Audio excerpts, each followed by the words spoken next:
Oh, well, thanks. Hey, welcome. All right. Okay. I think we're good to go. Welcome, everyone. Appreciate you as we're still working out hybrid efficiencies here, so we appreciate your patience in that. Grace, go ahead and give us a thumbs up, or Jennifer, that you can hear us out there at home. We're not taking any vowels yet, so just consonants, please. Just a little stretch for that joke. All right, good talk. Can you hear us? We can hear you. All right, thanks, Jennifer. Wonderful. All right, Mr. Fish, do you want to take the chair over here? I love that. And I'm going to put you back on. Well, I'm going to help drive from a sideshow here, as we'll do screen sharing. So I'll go ahead and load that up here now. All right. Okay. Cool. Excellent. Welcome. Oh, well, thanks everybody for coming. I'm Beau Fish. This is Tal Goldsby. We're from Shoemaker Financial. And so basically today we're just going to talk about some really high level things you guys can do today to really, take that step to being financially secure, financially independent. So let me dive right in. And if y'all have any questions at any point, just feel free. Yeah, there we go.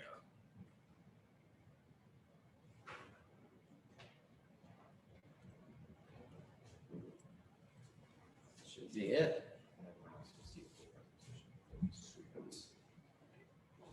Awesome. All right. So I'll be talking about principles of personal finance. So the agenda for today, we'll just quickly go over some barriers and hurdles that I think some people might feel before they really start that journey to financial independence. Today we'll learn about taking action. We love acronyms in our business, so the acronym for today is ACTION. Assessing your current situation, creating a budget, learning about taxes, how inflation impacts your saving for retirement, how it affects over time, and really the importance of starting now and getting going.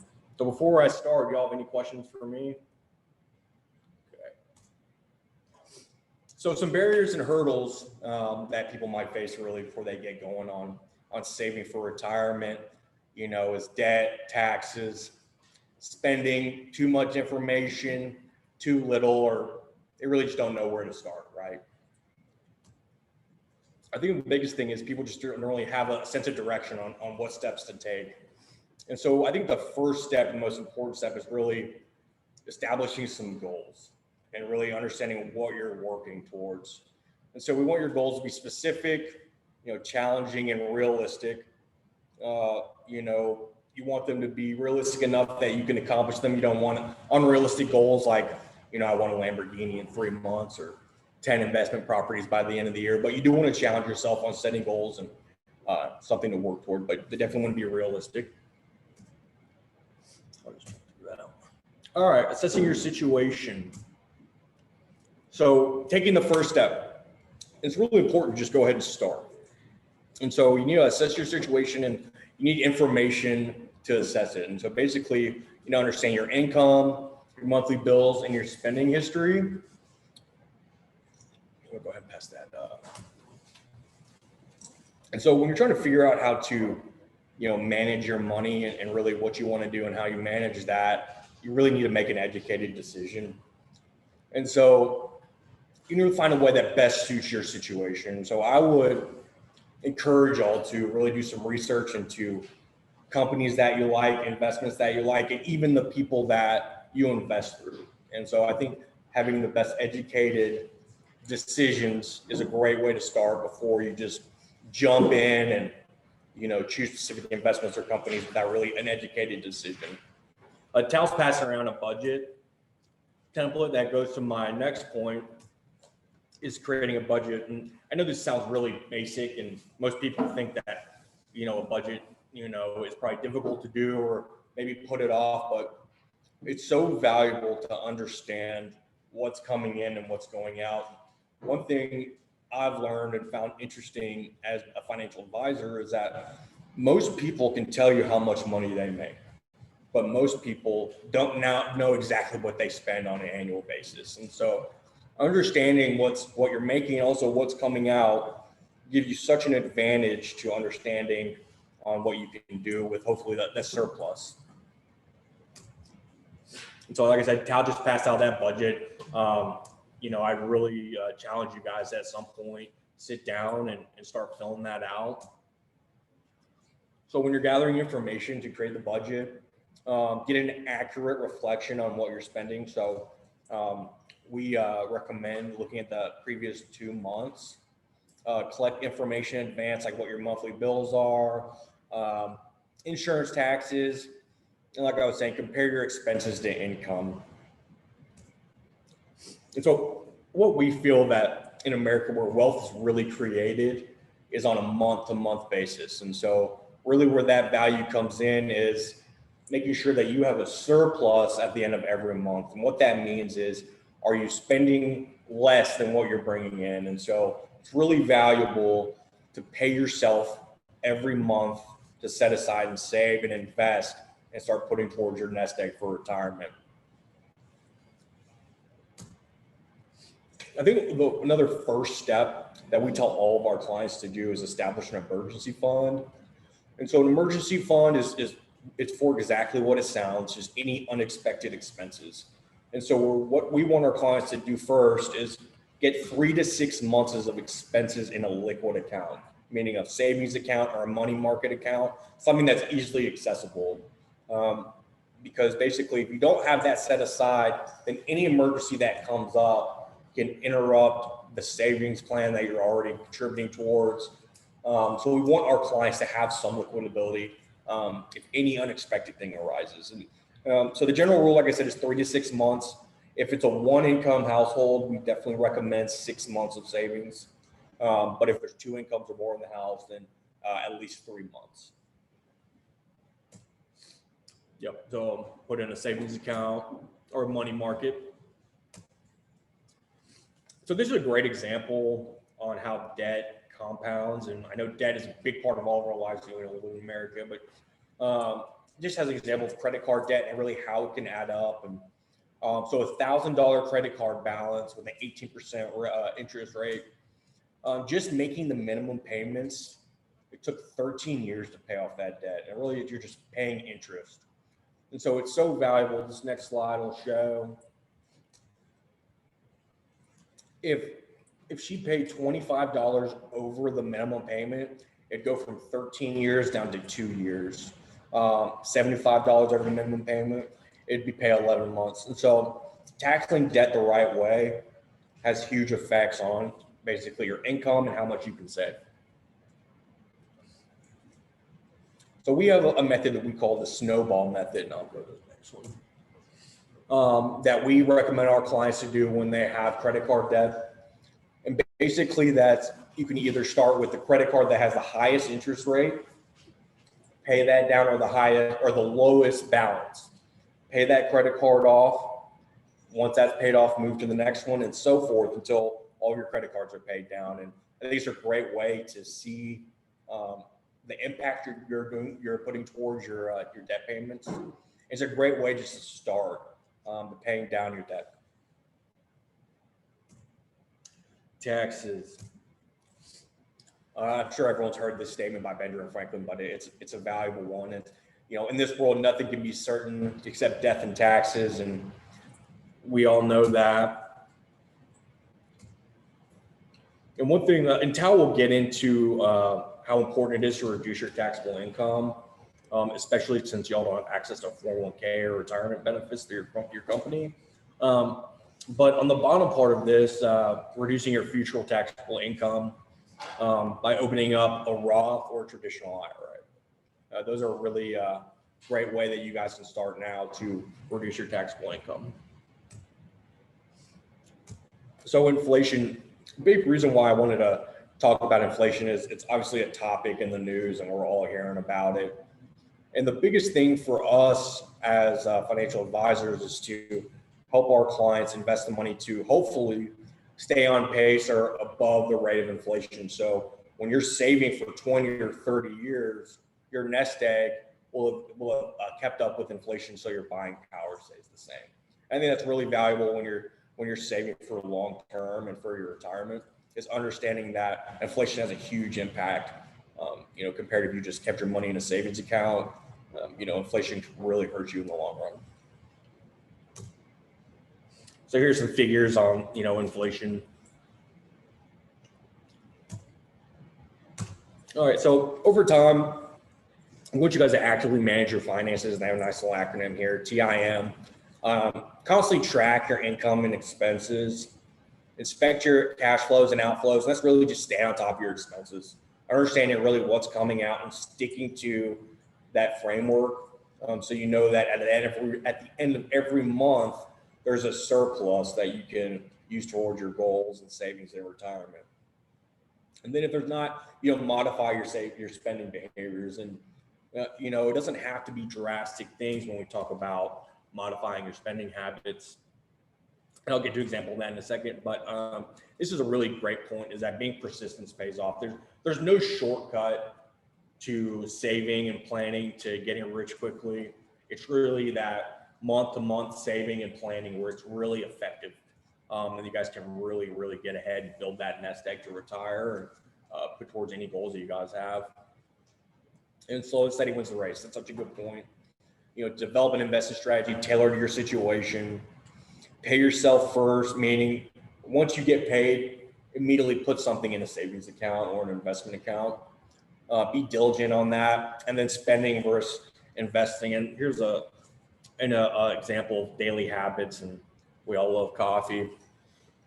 And so 2 coffees a day, that's $6 a day, $120 a month, and $1,400 a year. And so just want to show you how, if you cut this back, how much of an impact you could have. So if you just basically invested that money rather than spent it, that would account. So it's 120 a month. This account, and this is based off probably conservative, like 6% return. It says about $84,000 per account after 25 years of just cutting back on coffee. And so it kind of shows you the value over time, if you just kind of slightly tailor your spending habits and how that could build up.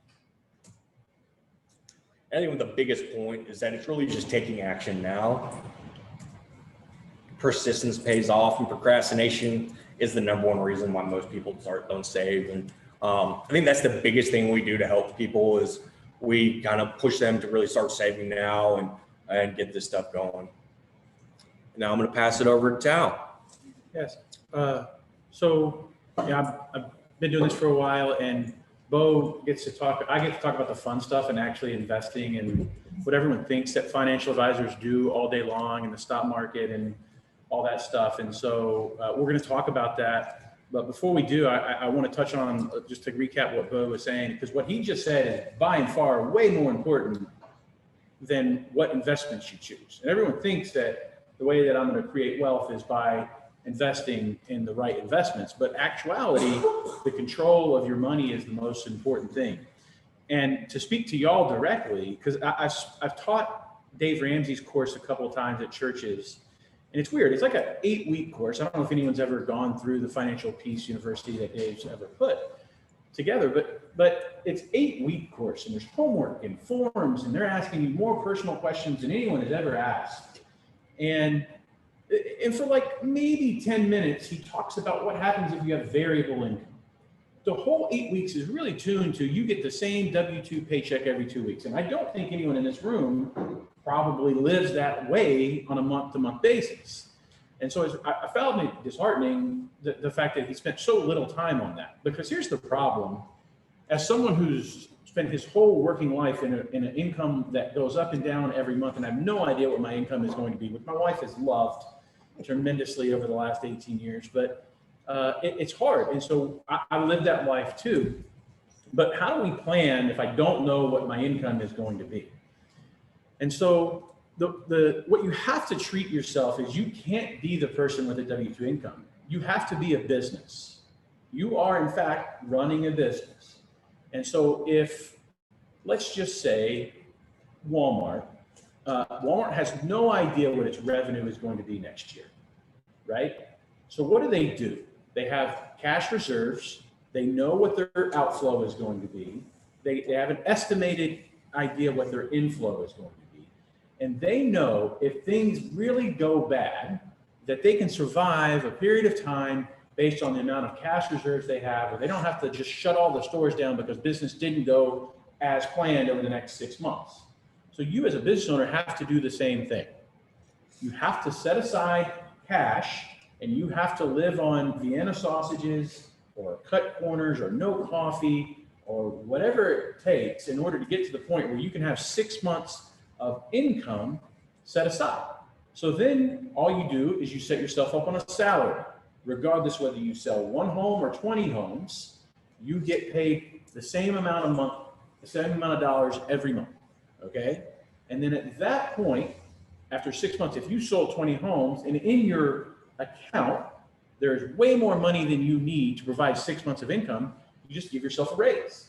And so every 6 months, you have a business meeting with yourself as the owner and the employee, and you sit down and put your heads together as the same person, but you say, all right, well, we're going to increase your salary. All right. So now instead of paying you $3,000 a month, you can now get $5,000 a month. And then if business doesn't go well the next 6 months, you can slide that back down. But that's how a business is run. And unfortunately for us as business owners, that's the only way that we can survive. Unless you just, and this is what Dave does say, is the fallacy with people that are in a commission world is the idea is that I can just always make more. That's my way to create wealth, is I will just sell more. The problem with that is that problem continues to perpetuate and will continue to go on forever if you never control your cash flow. We switch places. Yeah. So that's what I'll say about Beau, kind of wrapping up what Beau was saying about controlling your income and your budget. And so do the budget, have an idea what's going out, have an idea what's coming in. And so we'll talk about now, assuming that you've taken control of that and you know where your money is going and you're in control of it, where do we start putting money? So we're going to talk about five things that you can do to successfully manage your money. So the first thing is establish a safety net. So we just got done talking about that. Put money in the savings account.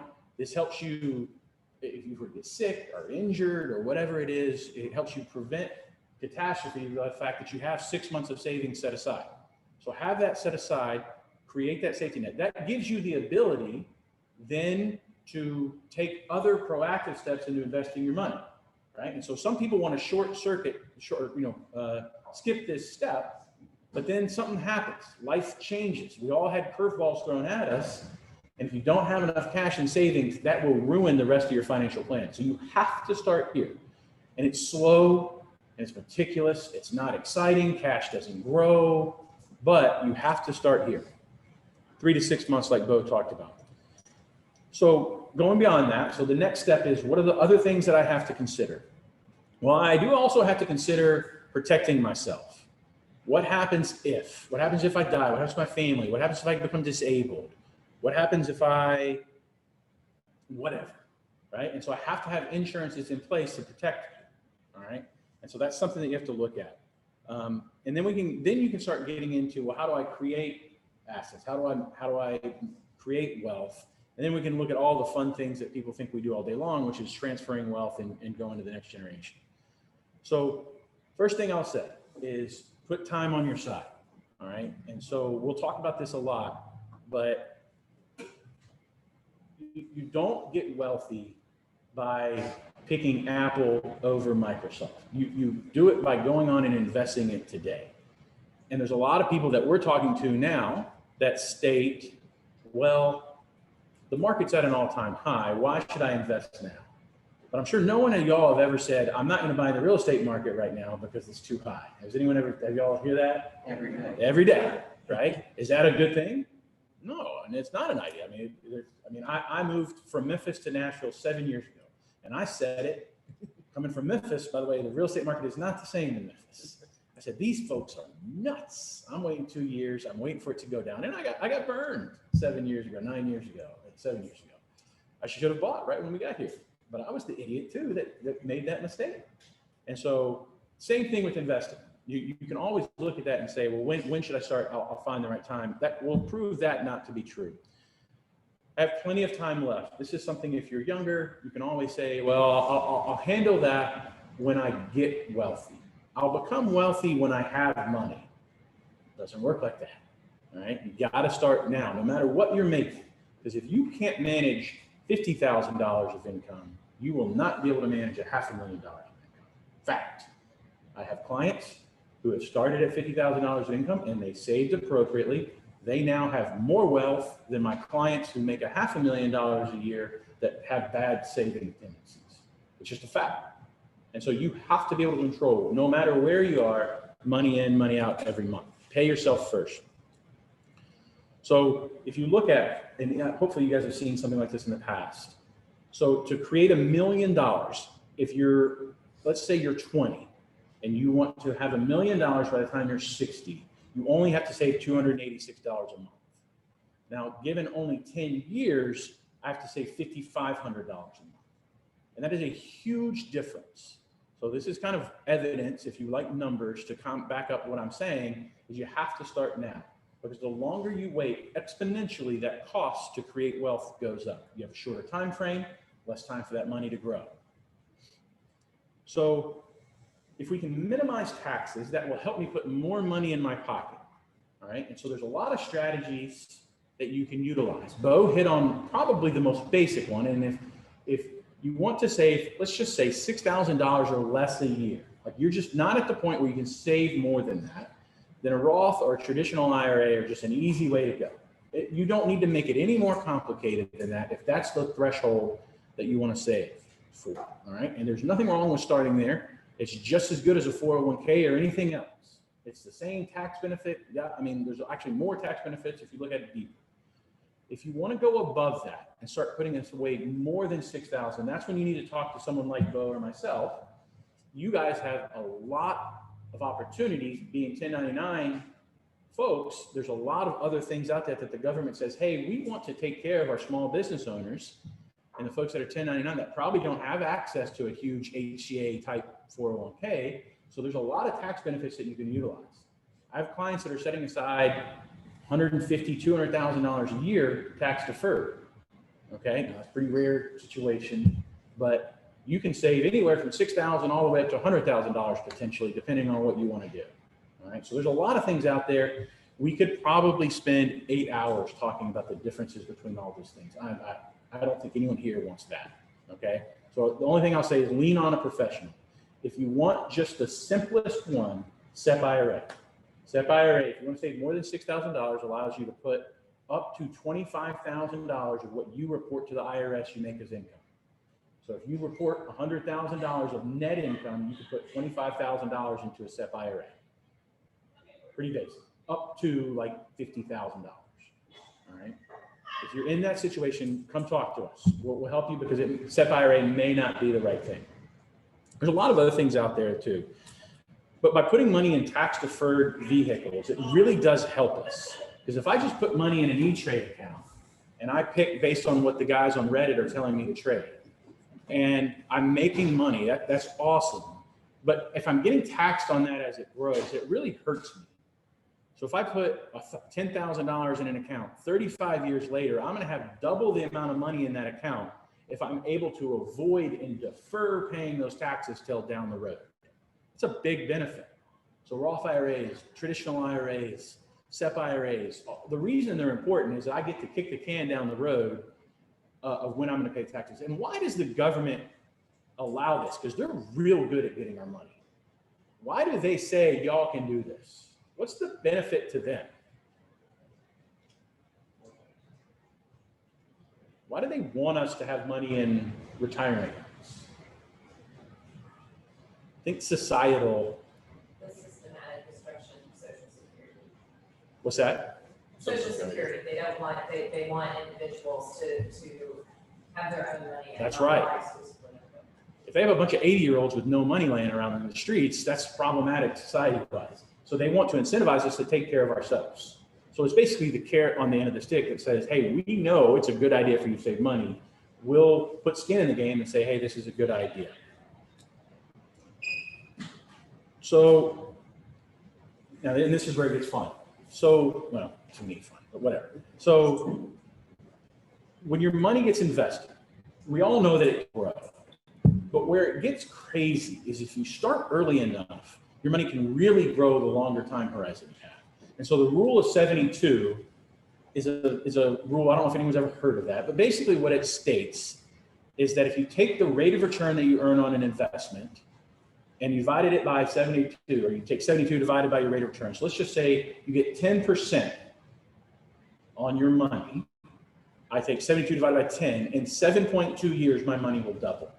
So I put $1,000 in an account. I get 10% a year for 7.2 years. That it will be $2,000 at the end.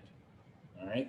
And then 2,000 becomes 4,000, 8,000, so on and so forth. And so if you guys are using that magic of compounding and thinking about that, the longer you have, the longer you start in saving in that money. So the most valuable money that you save is the first dollars. So again, going back to start now, okay, no matter where you are. But anyway, quick rule of thumb. So where do I put the money? I have a couple options, and I'm going to simplify it very easily into 3 buckets. Number 1, I can put it in cash. Money markets, T-bills, savings, super safe stuff. I don't have to worry about it going down in value. I'm going to get my statement, and I'm going to know exactly what it's going to be worth when I get that statement. So there's a lot of safety in that. It's liquid. I can take that money and use it on whatever I want. Disadvantage is it's just not going to grow. In fact, right now we're seeing a huge difference between what inflation is and what my money is growing at if I'm sitting in cash. So if inflation's at 3.5% and I'm earning 0.001% at the bank, I'm losing 3.5% on my money. Because what I'm able to buy next year is less. And so, but we all need cash. I'm not going to say that you shouldn't have cash. You need to have cash, especially as a business owner. So that's bucket number 1. Bucket number 2 is bonds. And so bonds are overly complicated. Basically, all they are is I am loaning a company or an entity money. And I'm saying, hey, I'll give you $10,000. And in exchange, you promise me to pay me back $10,000 10 years from now. Now, no one would do that for free. So what we do is we say, hey, I'll make this deal with you, but you owe me interest every year. So you got to pay me 5% a year every year for the next 10 years. And as long as the company is solvent, I have this contract that says they have to pay me back in 10 years. So it's a pretty safe thing based on the stability of the company. There were some municipal bonds out of Puerto Rico a couple of years that were paying like 65% interest because no one believed that Puerto Rico was going to be able to pay their bonds back. And they defaulted on a few of them, a lot of them they did. So you were able to get 65% rate of return if you're willing to risk the fact that you may not ever get paid back. All right. Now, the US government typically is the highest rated entity out there when it comes to loaning money, which is also why T-bills are very, very low paying interest instruments right now, financial instruments right now, because there's no risk in that. And so there's no money to be made in investing in really super safe stuff like the US government. So disadvantages, it's just not going to grow very fast, but it's going to grow faster than cash, but really not that much faster. And then stocks.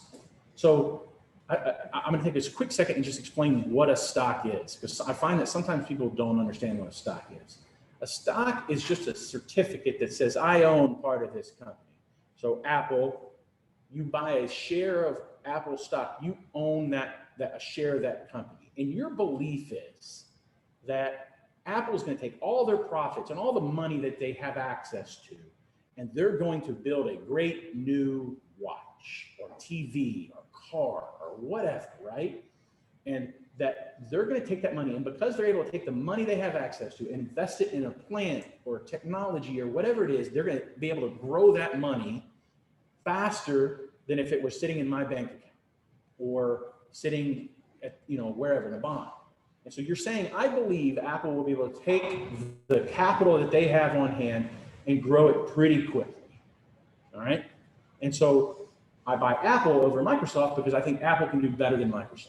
And that's just basically all stock investing is. At the end of the day, a stock is worth what other people are willing to pay for it. And that's hence the stock market. People compete all day long and argue of, well, no, I think Apple's worth this. No, I think it's worth this. And then they agree on a price. And then that's the price of Apple at the end of the day. Okay. So advantages, unlimited growth potential, right? Like, stocks can grow. There is no limit. Disadvantages, you're going to have some fluctuations. Real quick example, Walmart during the 80s, I believe it was. Walmart, anyone remember what Walmart hung their hat on? What was Walmart known as in the 80s? Anyone remember? Like, they were the company that you went and you bought American-made stuff at Walmart. Like, this is before a lot of y'all. So, so this was an American company. They sold American products. And back then it was like big on like buy American. And so it came out that, well, wait a second. Some of this stuff that Walmart has in the stores is not exactly made in America, which we all now know to be absolutely the case. So the stock price went way down because what is made in American company is not selling products made in America. And so obviously it's not worth as much. Well, is it though? I mean, they're still making profit. People are still going to go and buy their stuff. It was just as valuable as the day it was before, but you had to ride that roller coaster if you owned Walmart company stock because of this idea. They were still profitable. They still were taking the money and making money on it, okay? And so the disadvantages of owning stock is you're going to run through cycles like that. We obviously saw a crazy cycle last year, 2008, 2009. For those that have invested back then, that was a crazy time. We really thought the world was going to end back then. And time again, that's the case. And so I got cash and I got stocks. Advantages of cash, it's liquid, it's safe. Stocks, it's going to grow. And so I have some facts and I'm going to test some math of y'all's. So you guys have to think back to high school math on this. And so over the last 95 years, if you were to take your money and invest it in small United States companies, the most aggressive thing you could probably buy in our equities market, you would have achieved roughly 12% rate of return over the last 95 years.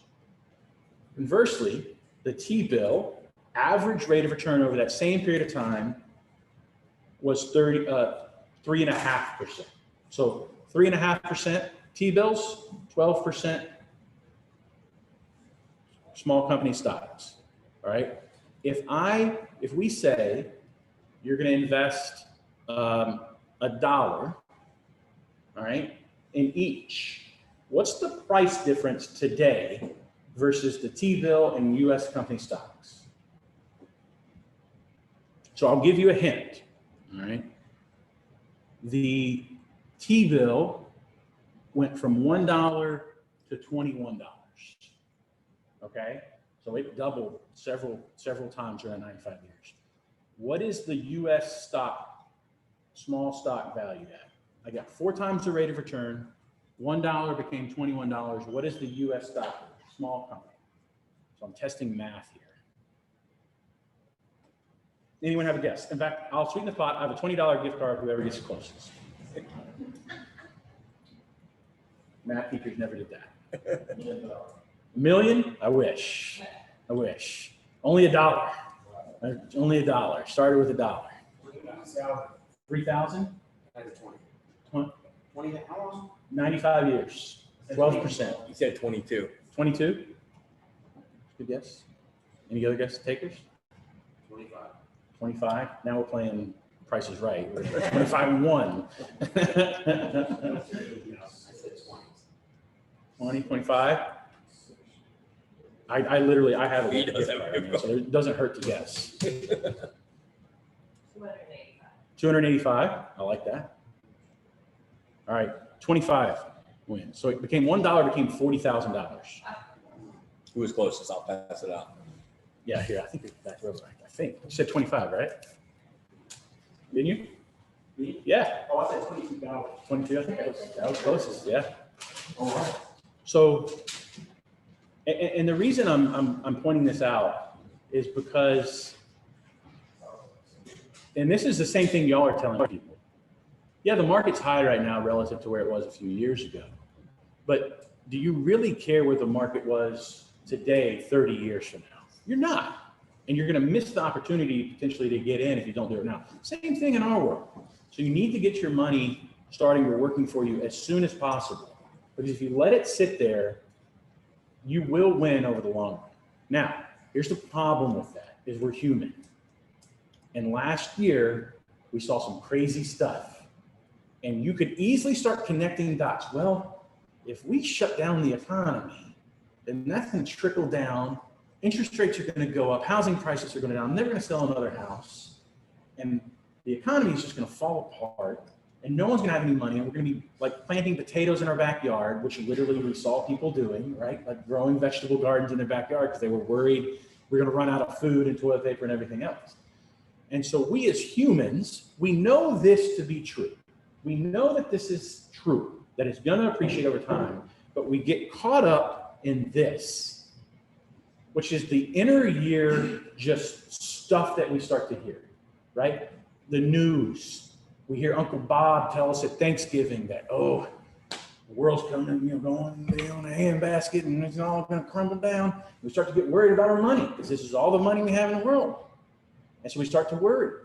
And so, what this shows is every year from 1980 to now, and the dots on the bottom are the lowest point during the given year for the stock market. So, like, just use 1991 as an example. At one point, it was down 6%, but overall, it ended up being up 26%. So if I got panicked and sold when it was down 6%, I would have missed out on a huge upswing. And that's exactly what people do. The average rate of return is around 11% in the stock market over a long time. The average United States investor rate of return is half that.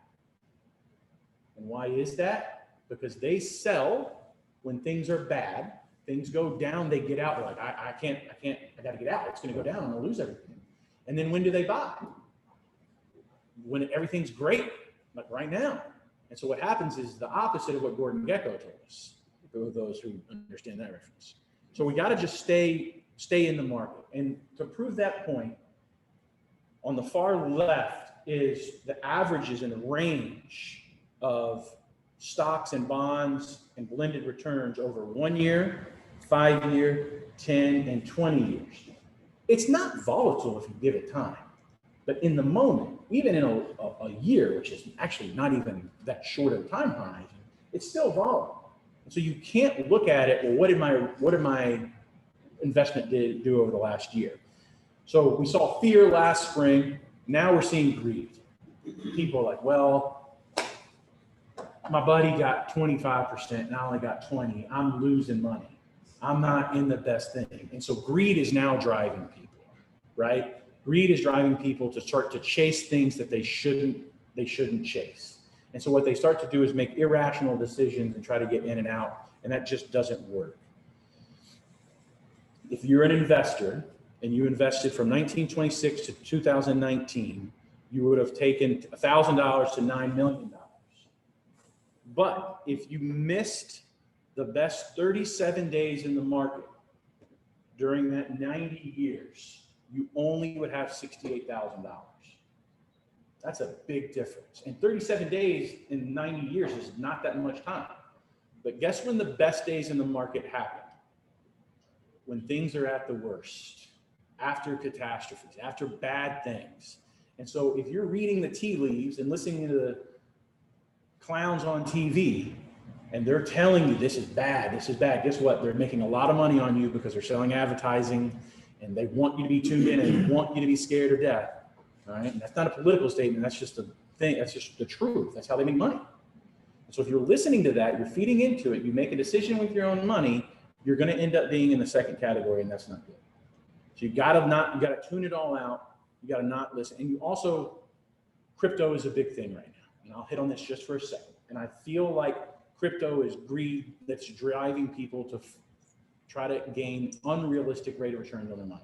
I'm not weighing in on crypto one bit. I have no idea whether it's going to be the next best thing in the world or not. I have no idea.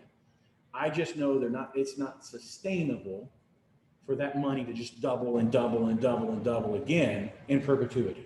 And so by putting money in crypto, you're basically, you have to understand that you're taking a lot of added risk.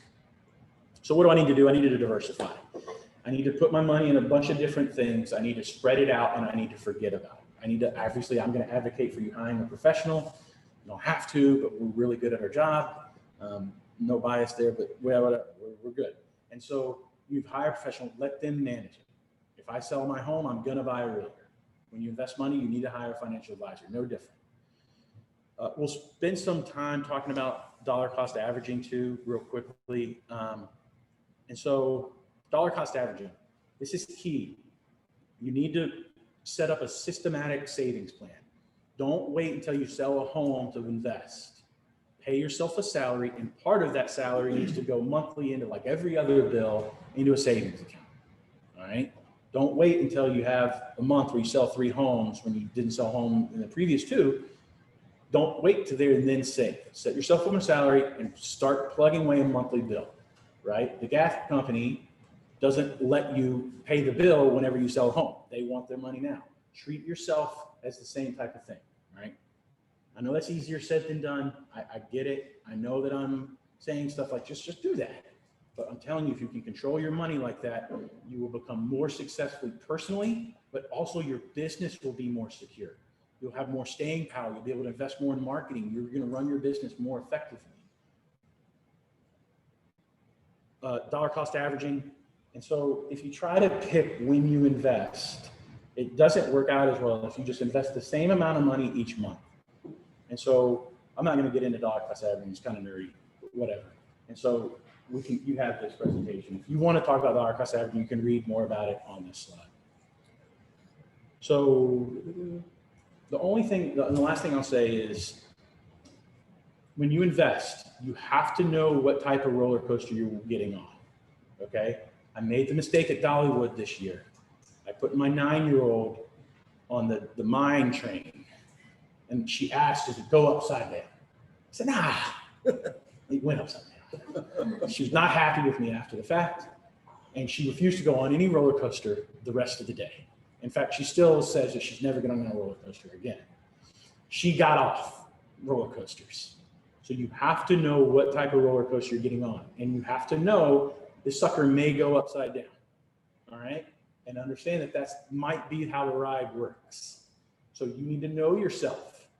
Are you going to not ride roller coasters anymore if you go upside down, all right? And if that's the case, you need to invest more conservatively, because the worst thing you can do is get off the roller coaster in the middle of it, all right? And so make sure that you know what you're signing up for, all right? And again, that's where professionals can come in and help manage that, all right? So most of you guys should be in a conservative-ish portfolio or greater, where you have, let's just say, 80% of your, or 60% of your money in the stock market and 40% in other investments. That's a pretty growth-oriented portfolio. Obviously, the younger you are and the longer your time horizon, you can get closer to putting all of your money in the stock market. So what questions do you guys have? Anything that you guys want to hear about, or things that you guys would want to ask about, or in reference to investing or anything else? IRAs, something you're hearing clients say, investing in real estate, anything. So if you invest in the stock market, like how long does it usually take for you to kind of see that return? I have no idea. And you can't, I would not even think of it like that. And anyone that tells you they do have an idea is flat lying to you. Okay? And so when you sell a house and the client says, well, how long is this going to take to appreciate until I've earned my money back? You have no answer for that, right? And I can give you statistical numbers, but I have no idea what the next 12 or 24 months happens. But the pure idea that I'm putting money in an IRA means that I'm saving that money for way down the road, okay? And so you can't look at it. You have to set it in that and just let it ride, all right? And so, but to give you, in 10 years, which is a long enough period of time where I can statistically say I probably have an idea what's going to happen. But over a 10-year period, you should average somewhere between 8 and 12% on that money. Whether in year one you lose 30% or gain 40%, no one has a clue. No one knows. So don't look at it as, hey, I put this money in an investment and I made 4%, but that dumb guy that came and talked and got us lunch that day said I should get 8. I only got 4. This stinks. I'm in the wrong investment. No, that's not necessarily the case. As long as you're in a balanced portfolio and not taking any undue risk and getting really specific, you'll be fine if you just stay with it. But 8% over the long run would be good. But long run being a decade, which is that's a long period of time.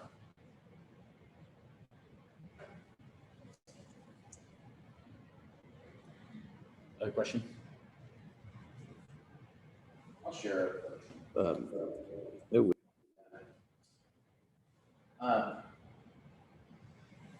Something my sister did for me long ago, and it was kind of funny. It was the stock market was probably 3,000 points, which she paid me like $50 for every A I got, and I did 25 for a B.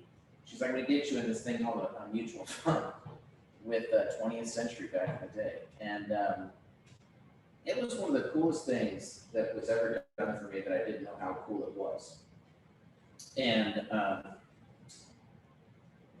what I would offer or consider is looking at maybe creating a similar incentive plan for yourself in doing that. Of when you make a sale or you do something, like trying to get into that, and maybe even doing that for the kids or loved ones in your life, because you just don't realize or think, oh, that's a view. You just don't realize or think how much it's going to grow until you see it like that and watch what $1 or $20 can do. It's just the power of time, and it's been beat into my head, and I'll share it from this personal perspective. Is I got put into some things earlier in my career, pre-real estate. I had a 401k, but I was also doing annuities and other things because I didn't really understand it. And when I recognized, and it's very similar to finding the right realtor. There's plenty of financial advisors and planners and realtors out there. There's a difference when you find one that you really trust and can explain things in ways that make sense to you. And if you can't understand what they're trying to share with you, then they're probably not your person. And because it's just not that difficult, you don't need to get them into the weeds. Like your buyers necessarily don't need to necessarily understand, right, what a 1031 exchange is until they need to. And then you should be able to explain that clean and clearly, like how that works. And if you don't, then you're probably not the person to be sharing that program with them. So I just want to encourage you that finding somebody that you feel that you can trust, they're just like a good realtor. They're worth it. And I finally had, and they made it real simple as far as buckets go. And I'll just share this in the sense that it's similar to kind of what you advised, but was getting into that routine investing. And then I use a SEP, and often right before I go to pay my taxes, I'll put in a little bit every month, but then at the end of the year is the catch up. And so depending upon what my income looks like, if I have money left to contribute to the SEP, I'll put some in there to help bring down my taxable income. And it ends up saving me money because I'm paying myself, right? Like, okay, so if you make $100,000 a year and you pay X amount in taxes, they're like, oh, well, if you could put an extra 10 into your SEP, it'll reduce your taxable income so you're paying less. All that sounded really lovely, but I didn't really understand that. And so I needed that explained to me several times. And I'm a visual learner. So like they have a whiteboard and they're like, here's 3 buckets. And here's your long-term bucket. So that's my SEP IRA.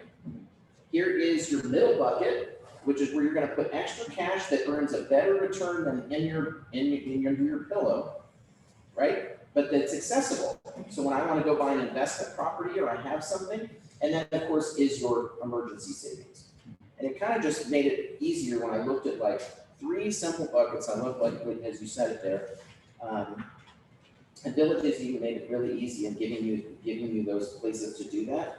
So I guess what I would just offer is don't be afraid of it. Find somebody that you can trust, and these gentlemen, and there's many resources out there that can explain it to you in ways of which you can understand. Because there's nothing more powerful than once you get it, that you can explain it to clients, and you know you get it when you can explain it. I love explaining even to new realtors, how do you really save money on your taxes by owning a home? Can you really show them? Okay, so your interest payments every month, if you pay a mortgage and it's $1,500, $1,000 of that is interest. Times 12 is 12 grand. If you make 50 grand a year, you're gonna pay taxes on 50 grand. If you own a house, that 12 grand comes off that, you're only paying taxes on 38. What does that look like in real dollars? Well, if you're in a 30% tax bracket, 30% of 50 is 15,000. 30% of 38, I don't know, but it's less and it's better. And so when you can really show people like, this is real hard money. This isn't just like, oh, it sounds good, because I think that's what gets intimidating. It's like, yeah, I hear it's good to own a house. You should be able to show and demonstrate the real value, the numerical value that it saves them by reducing their taxable income. And the same thing is with a person in this arena, where they can kind of explain it and make it really easy, and don't get intimidated by it being $100 a month. I promise you, it just adds up so quickly. So, yeah. And then real estate is a balance of that. As realtors, we often get a little bit tunneled to think that real estate is the hot and sexy toy. And so I had investment property that I bought my first house, and I never thought I'd own rental property. Instead of selling it, I rented it. And I bought my next house and used money from that. If you're not comfortable with that, we have classes on that and how to use your home as the piggy bank to go buy your next home. There's so many ways to do that, and that's really how that, in combination with putting a little bit in the long-term bucket, right, my retirement, that it started to build and became something real. So I just encourage you to not be, I'm so grateful that you're here. And are there any other questions that you have for these gentlemen, or personal experiences or needs? So I'll close. So Beau passed out a sheet. Like, we're regulated intensely. We have to keep a record of who attended our seminar. So if you guys can complete that and get it back to us before you leave, we really appreciate that. We need to collect those before we leave. And I'll leave on a story kind of to help back up what you're saying. And so I had a client last year, and this client has assumed, amassed a pretty good amount of money, and has 3 children. And the market was down, called me and said, hey, I think we need to get out of the market right now. I said, no, we don't need to do that. He said, well, my parents paid for my college education, and my wife's parents paid for her college education. I'm worried that I'm not going to be able to pay for my kids' college education. Now, mind you, they're going to inherit 8 figures within the next 10 years. Giant amount of money. But he was worried about that. And he was going to take his $5 million that he had invested in real estate and stock market and other things and go to cash. And his $5 million had become $3.5 million because the market was down. I said, no, you need to stay where you are. He goes, no, I knew you were going to tell me that, but I really think this time is different. So no, we're not doing anything. It's fine, whatever. So fast forward to this spring, he called me, and I know what he's worth. He's now worth $6 million because it has come back and more. I said, Mike, so remember that conversation we had when you were at $3.5 million? We're now at $6 million. That's $2.5 million that you gained by staying invested. I said, I think, what about like $250,000 or $500,000 to me? I feel like I'm responsible for a lot of that money. He goes, no, I would have never gotten that. And I'm like, whoa. And that's when I ended the conversation, because I know he would have left to his own, gotten out. I know it, right? And so all that to say, use a professional that you're comfortable with. And he can call me and have that conversation, and we're that close. And we can help guide you when things get tough. And we can help guide you, whether it's a mutual fund or an investment or a SEP or an IRA. You don't have to think about that. Spend all of your energy becoming the best real estate agent that you can become. Don't figure out what the next investment is or what the right IRA or the mutual fund is. Farm that out to somebody else. So appreciate y'all's time. And we're around. We're locally based here in Brentwood, and so if you guys ever need any help, just let us know. I got Jimmy John's for everyone too. So Yeah. It's, I don't know. Yep, so lunch is served and it is in the kitchen area upstairs here, so thanks again so much for giving me a hand for bringing lunch and all the things for. Appreciate it.